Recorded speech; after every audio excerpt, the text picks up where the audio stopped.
Welcome, welcome. Hi, Dan, or good afternoon, Dan, Des, early morning, Susan, Eileen, Jeff, Alessia, Zakaria, Stephen, Mary. Welcome, everybody.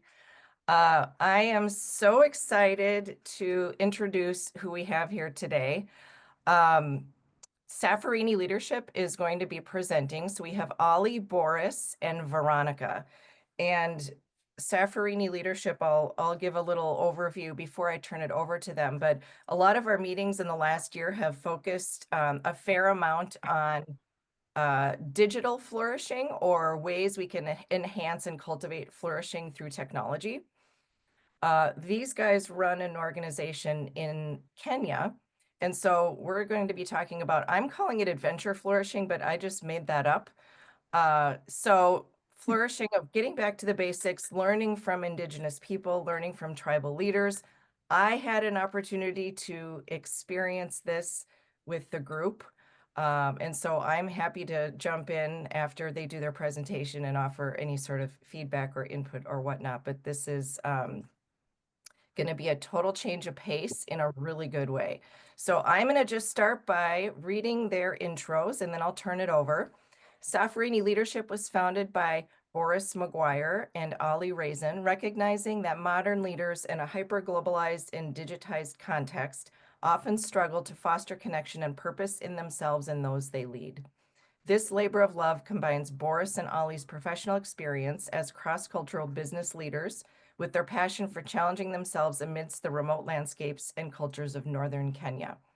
Safarini, which is on a journey in Swahili, invites global leaders to traverse these sacred lands with them, to engage with the ancient indigenous wisdom of its communities, and to explore applications to modern leadership challenges. These uniquely transformative journeys of self-awareness are undertaken on foot alongside a nomadic camel train and co-facilitated by tribal elders. They are unlike any other travel or personal development experience, helping leaders reconnect with their values and notion of community and create opportunities for themselves and others to flourish. Boris McGuire is the co-founder. Originally from the US, Boris likes to move, having trekked the ranges of Ecuador, Ethiopia, and I'm not sure if I'm going to pronounce this, Myanmar, snowmobiled across Maine, and raced by bike down Africa's second highest mountain. Following a career in the national security sector, he has since worked in 24 countries and lived in 5. 10 years ago, Boris was drawn to Kenya's Silicon Savannah, where he has since specialized in operational strategies for tech startups seeking Pan-African growth and profitability before conceiving Safarini leadership during the COVID pandemic. He has led teams in 10 African countries, serving as VP, CEO, and managing director. He holds an MPA from Columbia University, a BA from Duke, and a certificate from the African Management Institute. Ollie Raisin is also the co-founder. He has been founding, leading, and selling businesses in Kenya for 12 years while specializing in organizational culture, people development, leadership training, and coaching. He's a fluent Swahili speaker, holds an MBA from Aston Business School, and a certificate in executive coaching from Berkeley Executive Coaching Institute. He has extensive knowledge of cross-cultural team building, international business strategy and operations, and organizational cultural development, all of which help inspire the concept of Safarini leadership. Ollie worked in the UK logistics industry before coming to Kenya for a voluntary services overseas placement. He then co-founded EcoZoom in 2013, which he ran as CEO until its acquisition by BioLite Inc., where he remains as director of people. In his earlier career, Ollie worked in the UAE and Australia as a scuba diving professional. He lives for adventure, enjoys riding motorcycles and camping in the wilds of East Africa and other parts of the world. And last but not least, the one and only Veronica Lekepole. Did I pronounce that right, Veronica? Yes. Okay. Is a lead facilitator with Safarini Leadership, a community leader in the Samburu tribe, and a health, gender, and conservation specialist who has spent 18 years leading community development programs in her home of northern Kenya. From this experience, Veronica brings a unique cross-cultural perspective to Safarini leadership journeys.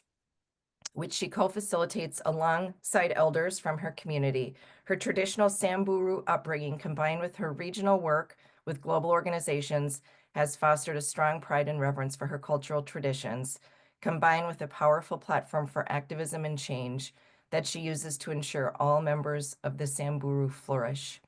Having previously managed a county anti-violence against women program, Veronica then founded the Center for Advocacy and Gender Equity to empower Samburu women through improved education and land ownership.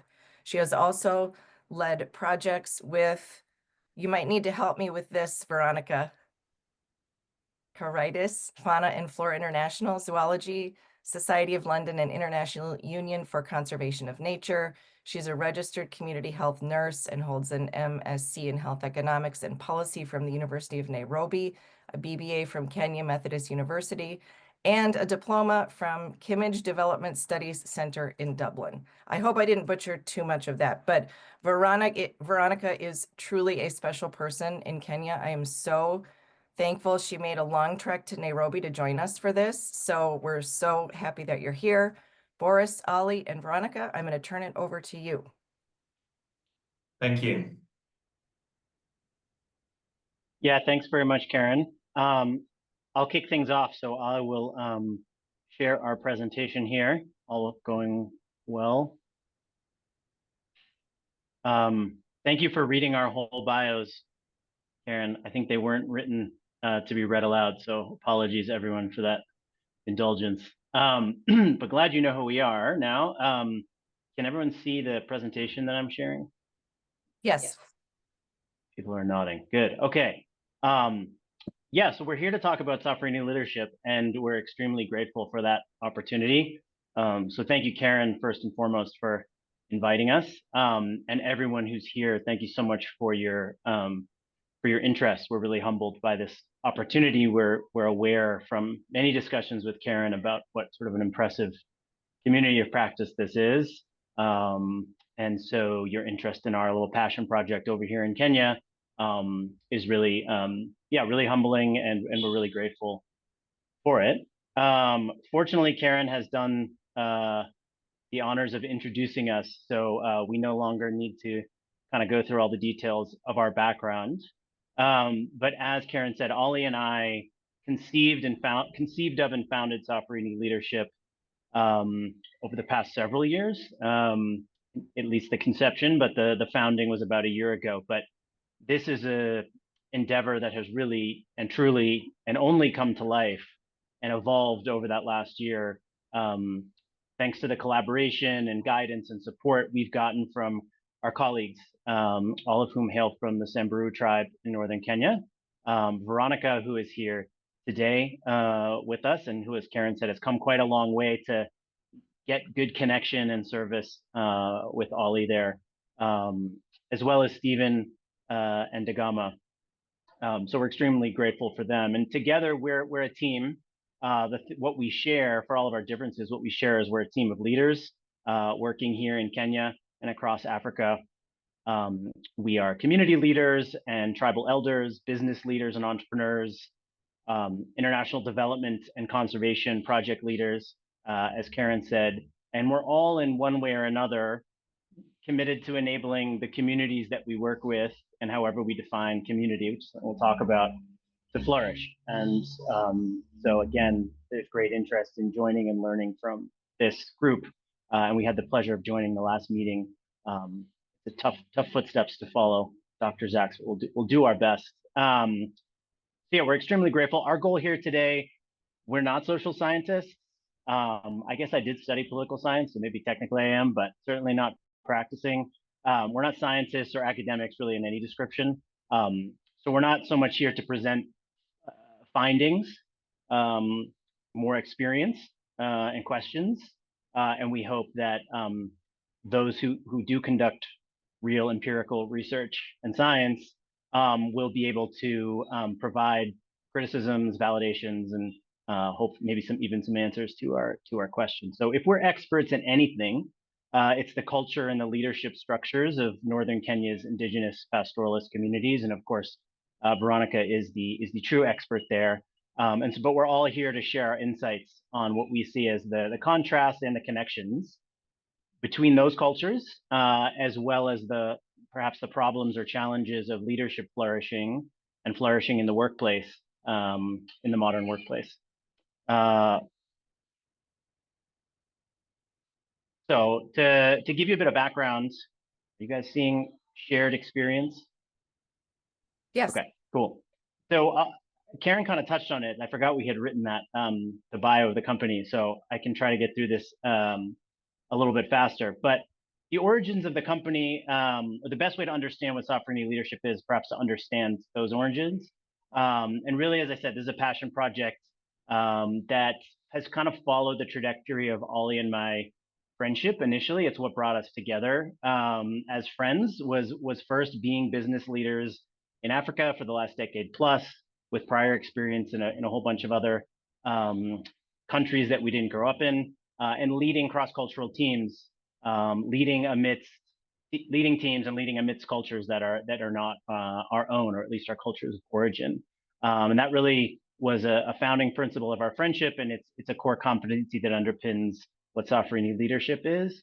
And then the other core pillar is the passion for adventure travel, hiking, motorcycling, fishing, camping, trying to get to the hardest to reach places in Kenya and wherever we find ourselves, and especially experiencing the cultures there, experiencing new and different cultures. We find a lot of energy, inspiration, and motivation from the natural world and from those kind of new human experiences. And we had both, at the time that we met, developed a particular love, I would say, for northern Kenya and its people, and particularly the Samburu.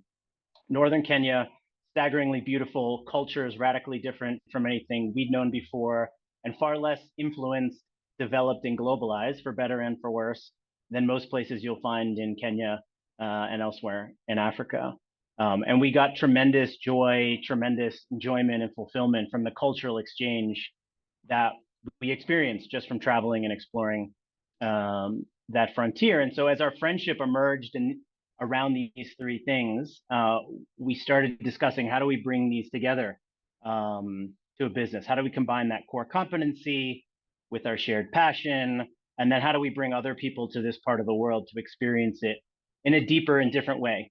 Something different than the typical safari, something transformative, where you connect, really truly connect with people and lands, not just kind of wildlife viewed through a helicopter or a Land Cruiser window. And how do we do so in a way that contributes to the preservation of these cultures that we had great admiration for? That coincided with the pandemic.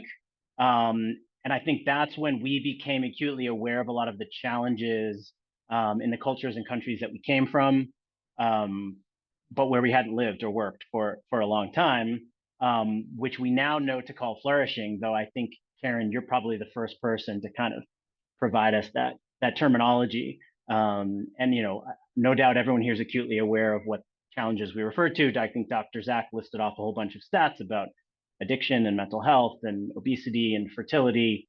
So we don't necessarily need to rehash that, but because so much of what we were hearing was so contrary to what we were experiencing, it kind of clicked for us that maybe this was the sort of missing piece. This was the bridge for what we were trying to achieve with some kind of adventure travel business. That what we were seeing and experiencing with the Samburu and in northern Kenya was vastly different when it comes to this definition of flourishing than what we were hearing and reading about our own cultures back home.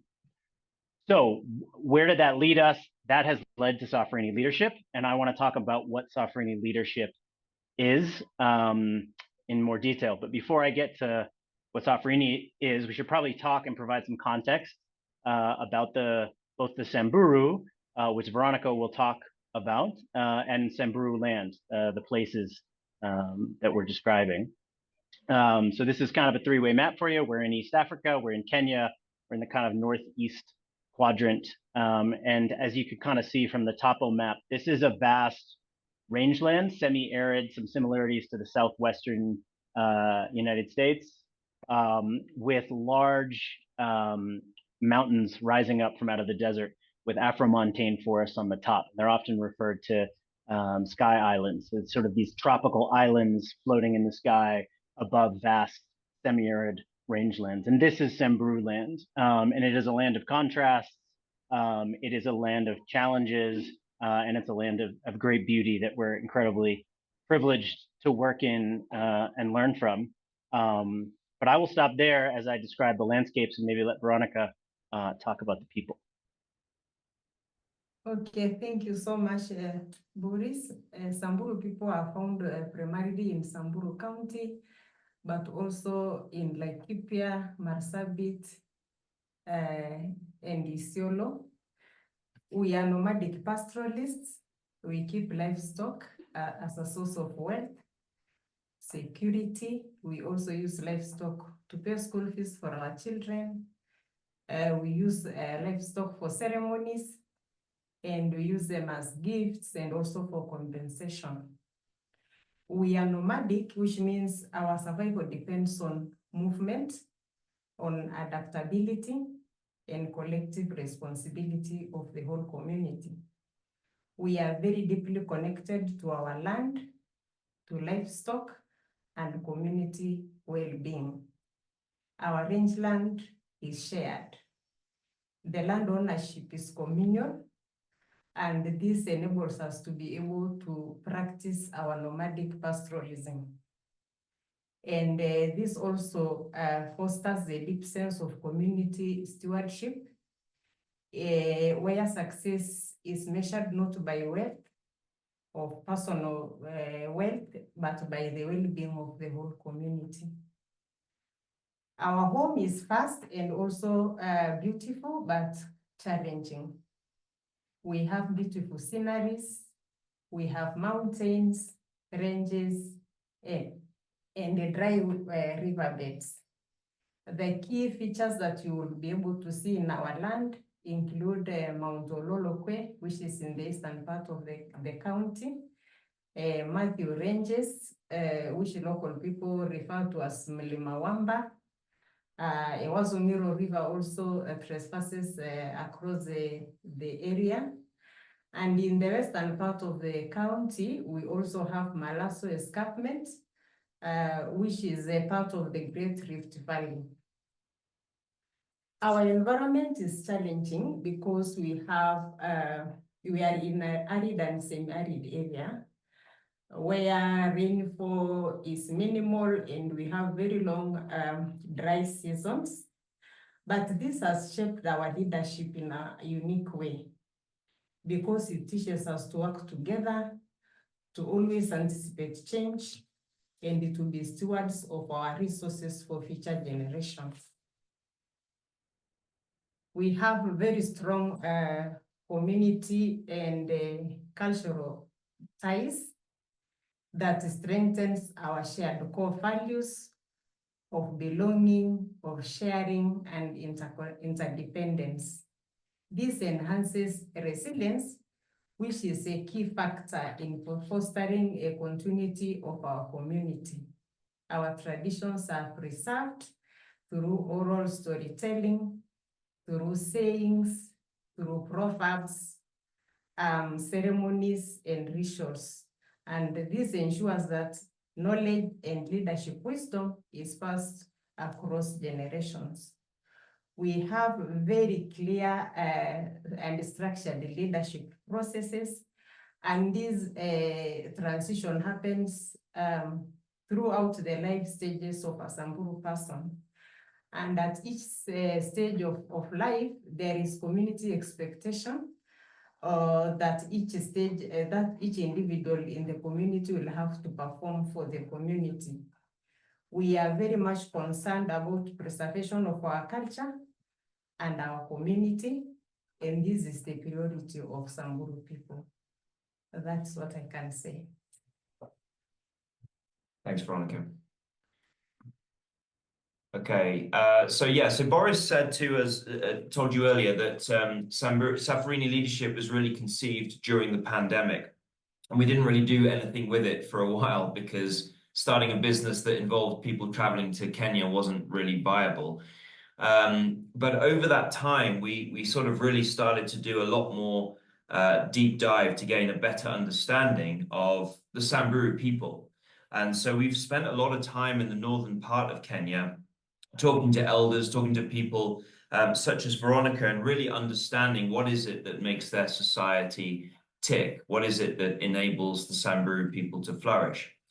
And at the same time, we really wanted to answer the so what. You know, we didn't want this to be just a kind of curious sort of anthropological investigation, but really we wanted to understand, are there aspects of the Samburu community and aspects of Samburu leadership that can be directly applied to a more Western business context?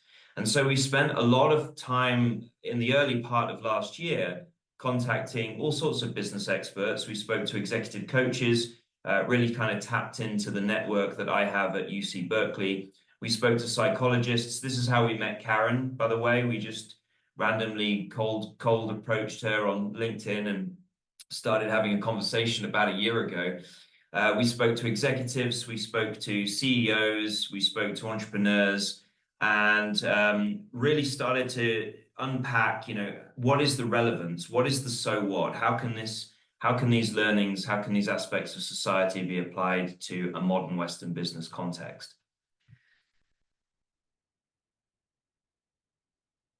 And how can we bring these cultures together for mutual flourishing? Because the kind of the whole principle, the sort of the premise of Safarini leadership is that by learning about another culture, a radically different culture to the one that we were raised in, it's almost like holding a mirror up to ourselves, and ultimately we learn something new about ourselves. And this goes both ways. This isn't one-way traffic.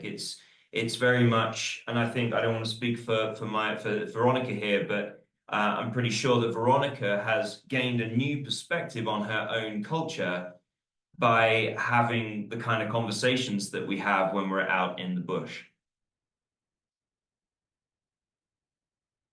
I'm going to hand it back to Veronica to speak a little bit more about that now, in fact. Oh, okay. Thank you, Oli. So Nabosho, we are because they are, is a philosophy at the heart of Samburu people and Samburu leadership. It means coming together, and it reflects deep interconnectedness of individual, a community, and our environment. Nabosho philosophy embodies 3 key principles of interconnectedness, interdependence, and continuity. We believe that leadership is not about personal ambition, but about how one's actions contribute to the collective well-being of the whole community. Then we do not lead in isolation, that our impact is always felt by those around us. And when we talk about interdependence, as a Samburu people, we ask, where will you go alone? Leadership is built on trust and mutual reliance. A leader's strength is on their people. On continuity, flourishing is not about short-term success. It's about honoring the past. It's about leading in the present and preparing for the generations to come. And always there is a process of leadership baton being given to the coming generations. And we see leadership as always forward-looking. And I believe that these principles of interconnectedness, interdependence, and continuity are not just valuable in our culture as Samburu people. They also have a place in the modern society and in the modern workplaces.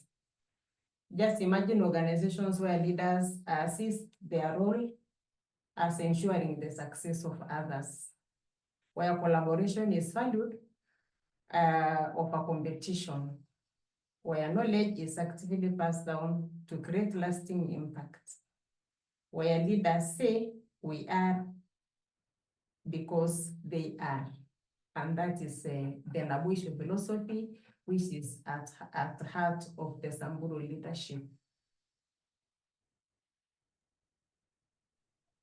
Thanks, Veronica. And so as Ollie and I undertook this process of learning about Nabwisho, we quickly saw that, as Veronica rightly says, these principles have plenty of application in the modern workplace, but they don't necessarily manifest themselves in the kind of more individualistic, competitive, short-term orientation that often defines those workplaces, right? So our goal was, Ali said, was to bring these two cultures together, to hold up that mirror, to go deep, to get out of our comfort zones together, and to see what this really looks like in practice, right? These are philosophies. They are inspiring philosophies, but what do they actually look like? And that requires coming together, as Veronica says, and immersing oneself. So that was really the inspiration for Safarini leadership, and that's what we've created. So what is Safarini leadership? I think Karen gave a good description of it, but fundamentally we bring leaders, principally business leaders or organizational leaders, executives, to Kenya for that immersion, to immerse themselves with the Samburu leaders, experience deep connection, to reflect and become aware as they learn about themselves, as Ali said, as much as they learn about another culture. And we do this through a camel trek that Karen has maybe talked about. We go into the bush, we traverse Samburu land in the tradition of the nomadic culture of the Samburu alongside camels. And we undertake daily walks and daily workshops. So each afternoon rather, we conduct a workshop where we explore a different theme, a different topic around leadership that we think both societies deal with, but in perhaps very, very different ways. And we explore what we can learn from one another and how those might be applied in a really practical way. These workshops take place wherever they can, under the acacia tree, sometimes next to the camels, in a tent, but in a river, wherever we find ourselves. And after each workshop, we make a lot of time for reflection. So some of the women from the Samburu community bead these journals. We provide everyone a lot of time to reflect on what they've learned and to really think about, okay, that's very different. It's very inspiring, or it's very impressive, or it's very challenging. What am I going to do with that? What's actually coming up for me in terms of my practical application of this when I go home to Minnesota or wherever, or Harvard or Cambridge or where I'm going to. And then each morning when we walk again, we use the kind of walk and talk model to explore some of those reflections, and we provide prompts, and we utilize a lot of the psychology and the science around walking as a way to break down barriers, as a way to reduce eye contact, and provide for more creative, more deeper, more connective conversations that for a lot of people can be more productive than the group workshop settings. We try to provide a whole range of modalities through which people can learn and learn about themselves and think about and be creative with how they apply that to their life, principally the workplace, but very much so their community and their family as well. So how does this apply to flourishing at work? I think that is indeed the big question. One of the ways that we try to unpack that with our clients is that we have a 6-week coaching period after everyone's gone home. So after this 10-day experience in Kenya, this 6-day experience in the bush, we meet every couple of weeks with the cohort, as we still do, thanks to Karen, with our October cohort, to discuss what they're going through when they come back. What kind of culture shocks are they experiencing? What kind of contrasts or connections are they observing? And principally, yes, what applications are they finding? How are they finding that their time in Kenya, their time with the Samburu, is coming up in the workplace, in the home, in the community, and for those who are challenged and struggling to find those applications, we work through that as a group, and that can be a very powerful experience. So I'll tag back to Ollie now about why we think this works, and why we think this can drive sustainable impact on flourishing in the workplace. Sure. So we said earlier that really Safarini the intention of Safarini leadership is to provide an exercise in self-awareness. And we provide that through what we consider to be a really truly immersive experience, because it consists of 3 forms of immersion. And so if we start on the bottom right-hand side, we've got this kind of peer immersion. We bring together 6 very accomplished people, typically from very different backgrounds and industries. And that creates a lot of value because there's a lot of peer-to-peer learning opportunities. Wilderness immersion is scientifically proven to really benefit people. It enhances creative thought. We were actually speaking to a lady just the other night who wrote an article. She used to work for McKinsey. She was in charge of leadership development at McKinsey. And we were talking to her about how the brain actually operates on a completely different frequency when you're surrounded by nature. We live in a world of constant dopamine and distraction, and it's possible to never really be truly present in the moment when there's constantly WhatsApp messages pinging or whatever it is. And actually the brain is operating at a completely different frequency as it would to when you are completely immersed in nature and you have no access to technology. And so you might find yourself actually having a completely different set of ideas. It actually enhances creative thought. And then we've got what we consider to be the kind of this additional third piece, which is quite unusual, and what we hope makes our experience unique in as much as it's a truly cultural immersion experience, culturally immersive experience, I should say. And like I say, that gives the opportunity for new perspectives. It also creates the opportunity to improve our cultural competence and to really gain a degree of self-awareness, which is essential to becoming an effective leader.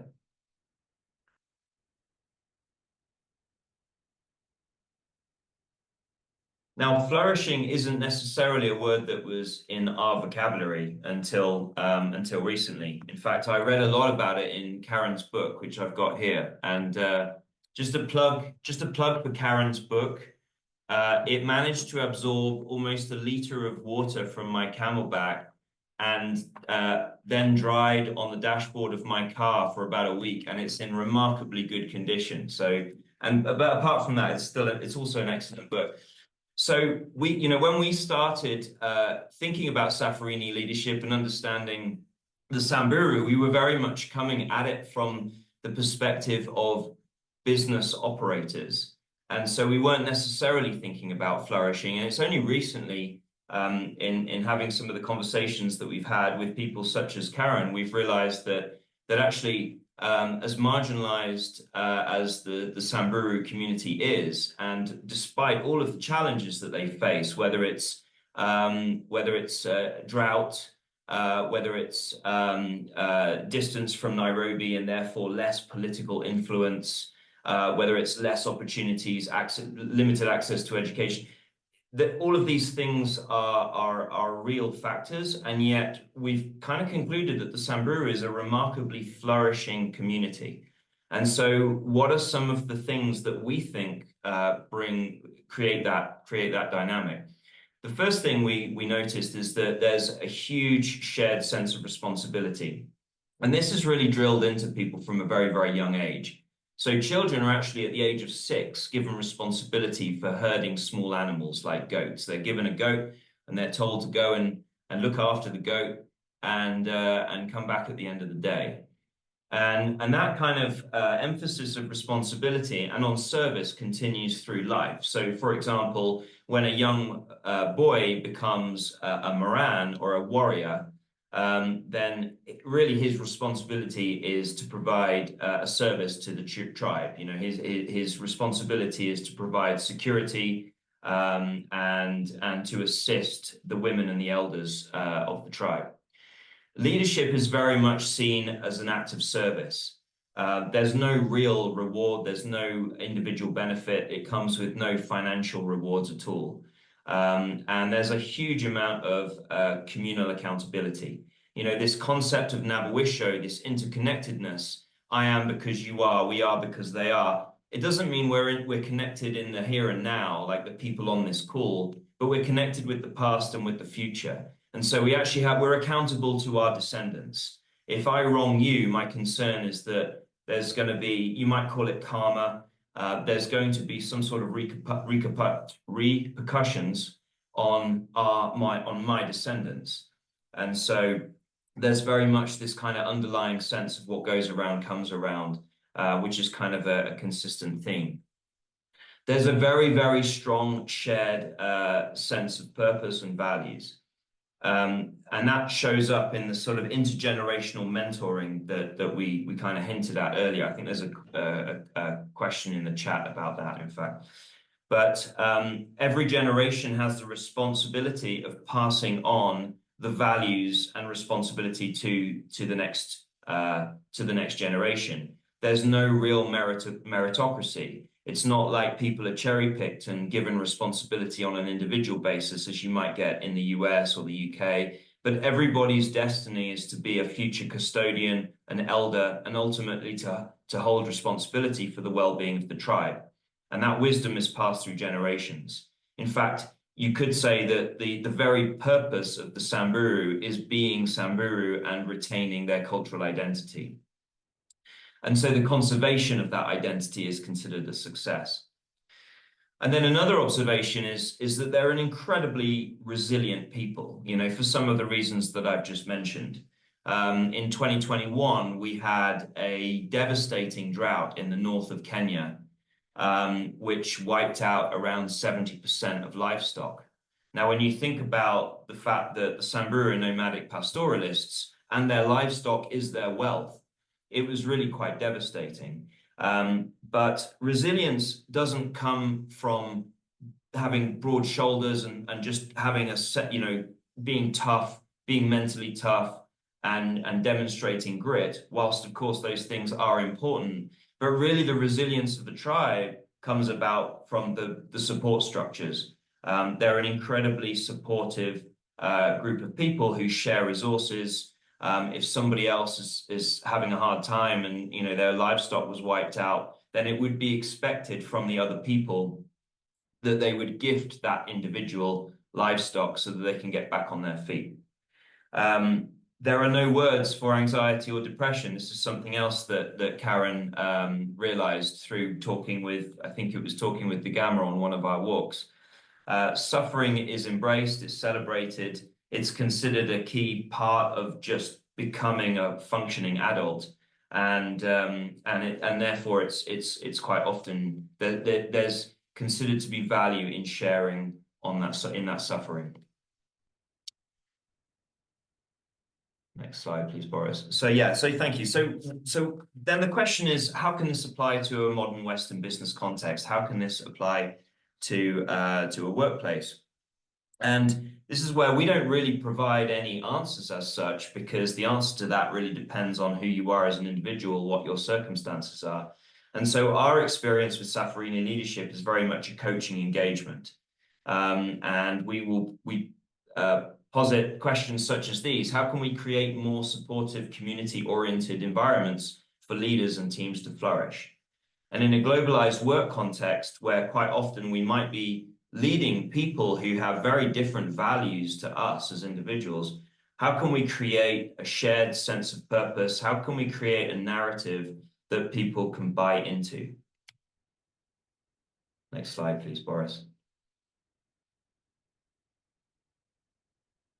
So why are we here?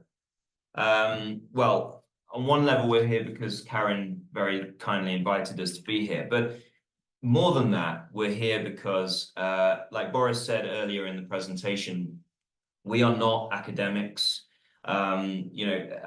Flourishing, and yeah, this is the best picture we had of you, Karen. We're not academics. This is not our area of study, and we're really sort of on a journey now of really appreciating the application here. Just how flourishing the Samburu community is, and really understanding how we can tap into that better, how we can understand it better, and how we can apply it to leading in a business context.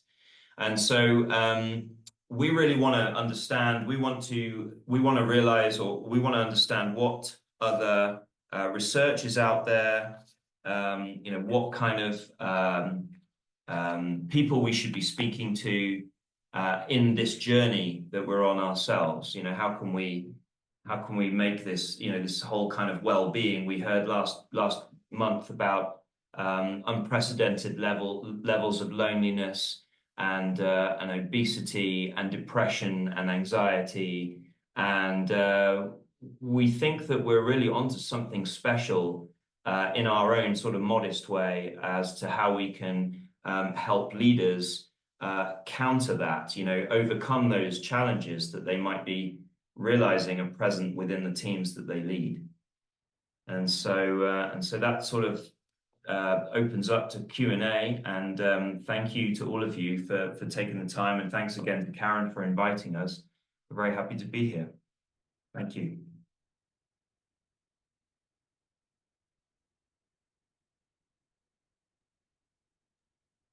We've got some questions in the chat.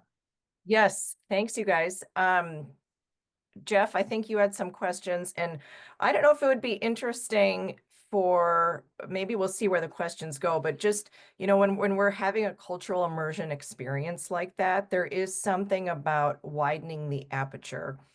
And you can't have an experience like this without changing and upgrading your mental models. And as a psychologist, there were some very remarkable things that I learned from that community that I thought, this almost feels so distant than with how we do it in the workplace here, in terms of the sense of community and belonging and shared purpose.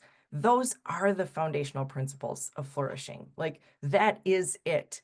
And so here we are in our modern world and civilizing ourselves to death. But really, the Samburu tribal people they're living the foundations of that shared accountability, which promotes flourishing. But the leadership, I think, might be interesting. The leadership of the elders. There was a conversation I had with Degama, one of the tribal elders that was with us, where we were talking about, that's when he shared they don't have a word for anxiety. I'm like, what are you talking about? How do you deal with mental health challenges? And he said, everything we handle together, and any problem in the community we bring to the elders, and there is nothing the elders have not seen.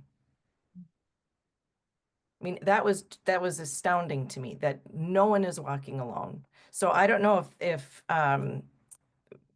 we can put a pin in that, but how that applies to leadership here, I think might be an interesting thing to explore. But Jeff, do you want to feel free to? As you can see, I couldn't stop putting notes in chat, and Ollie, Boris, Veronica, I want to thank you for making such a difference to me this morning. I'm really moved by what you shared, and I have a number of questions, but I suppose the first question I have is what are the various ways we can engage with Safarini leadership?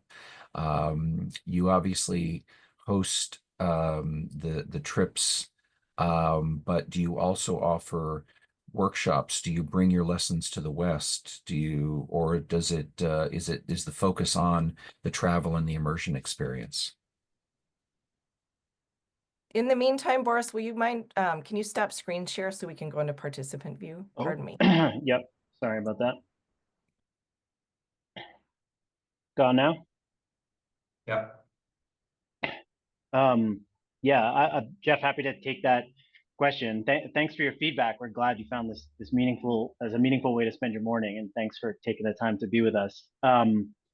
we have thought a lot about what you were sort of, I think, suggesting or that might be useful. The reality is we're very early in this.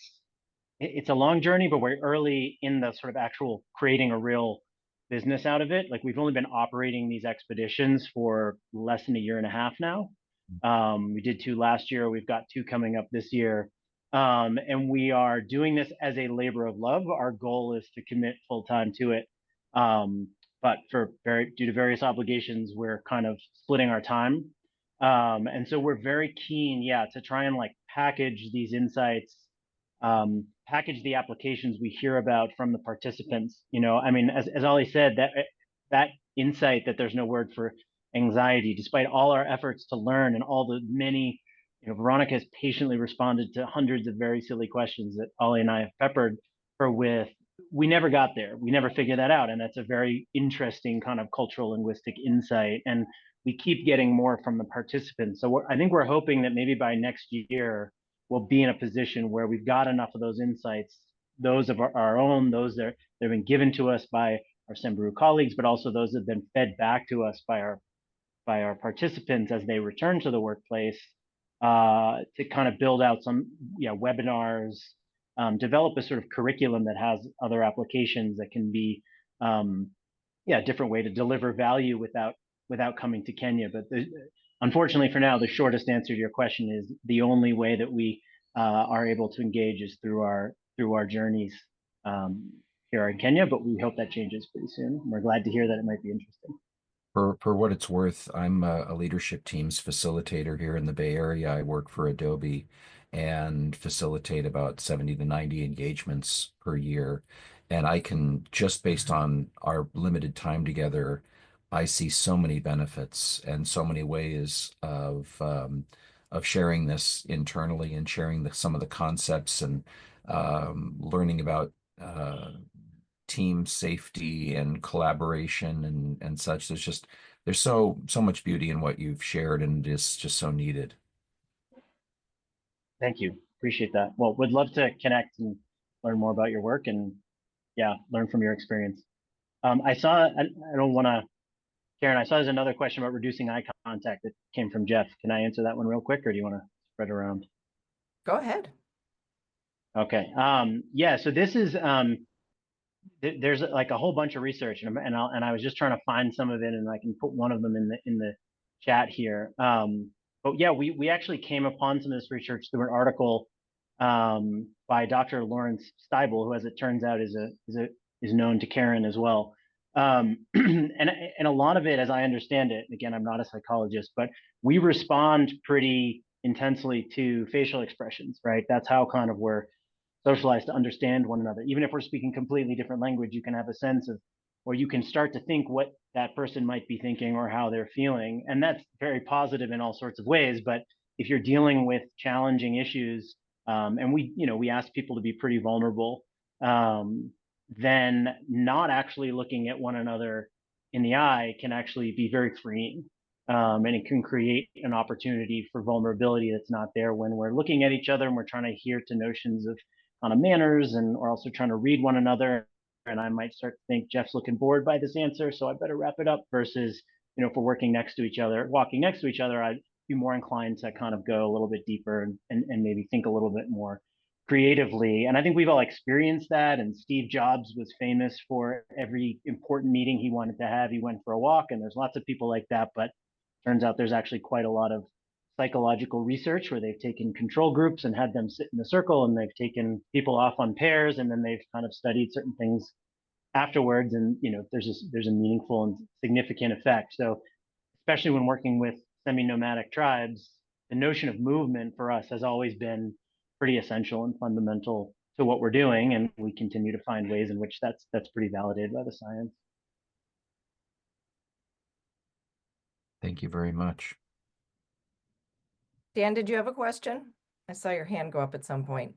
Thank you, Karen. Yeah, it went up and came down because you initially addressed the really kind of interesting revelation that anxiety and depression aren't words that are identified in this region of Kenya, at least, or in the tribe. And I was so my question was a little bit related to Western medicine, and you referred to that, Karen. I mean, the DSM is updated often. I don't know which DSM we're in now, 5 or 6 or something like that, and it just continues to expand our understanding and slicing, dicing of additional diagnoses in the mental health space in particular. And so to not even have a word for anxiety or depression almost suggests to me that there's no countenance of those related emotions or the state, the mental state. I don't imagine that that exists in that exact way, but it might be. I'd love to like hear one of the three of you address it if you can. Is it a focus on the present, and you said a group tribal kind of approach to addressing whatever challenges there might be, but placing a label, particularly if you will, a semi-negative label on it is just not done in the culture? It's such an interesting topic. Thank you. Yeah, I don't know if this is a very good answer to your question, but obviously anxiety is a fear about the future. And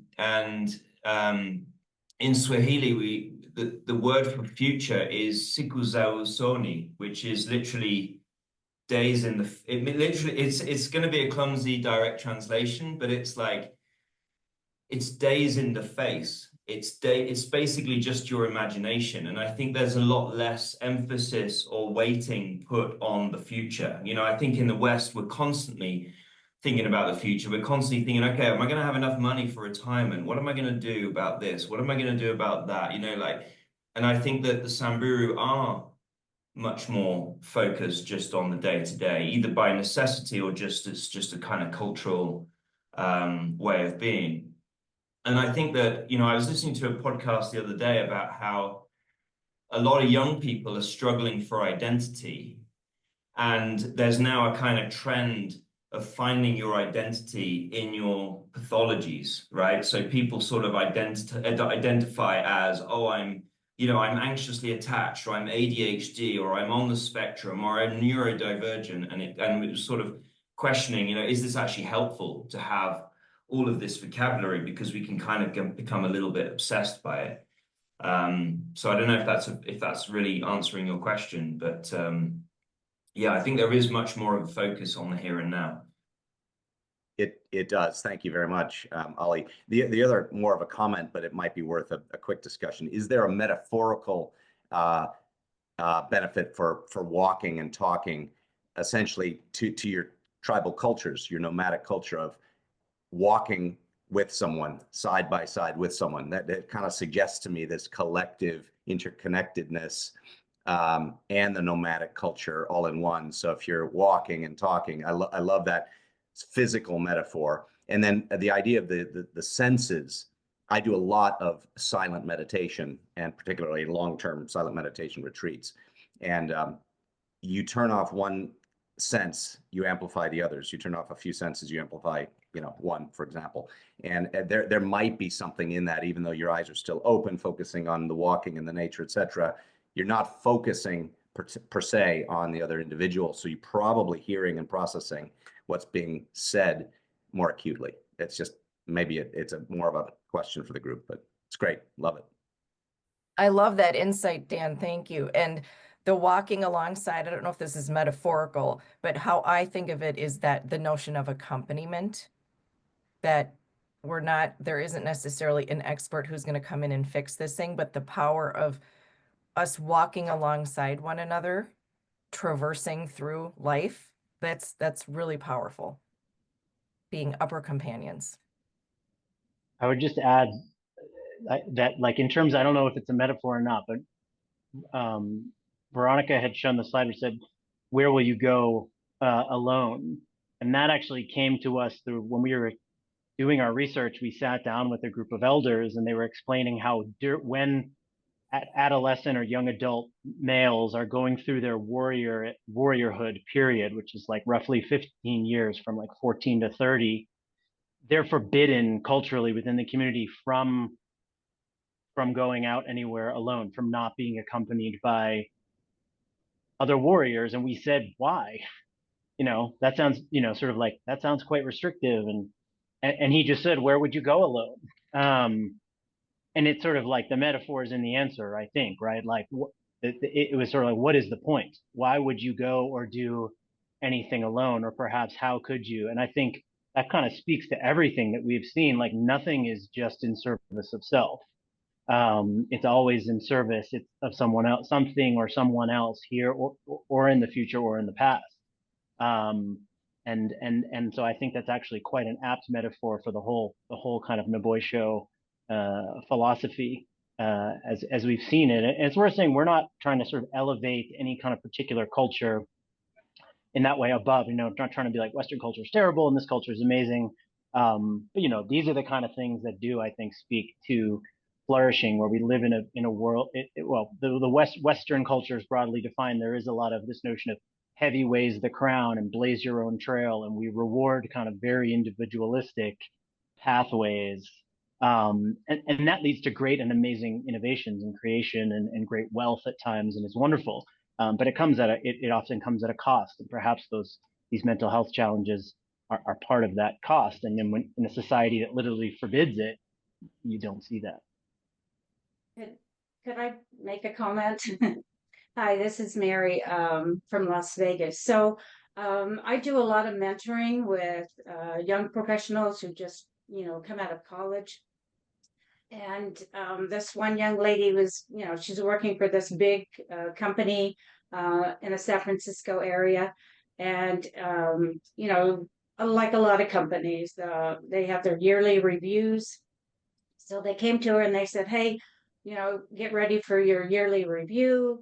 This was like in the beginning of December, right? And they said, write down everything that you think that you did well.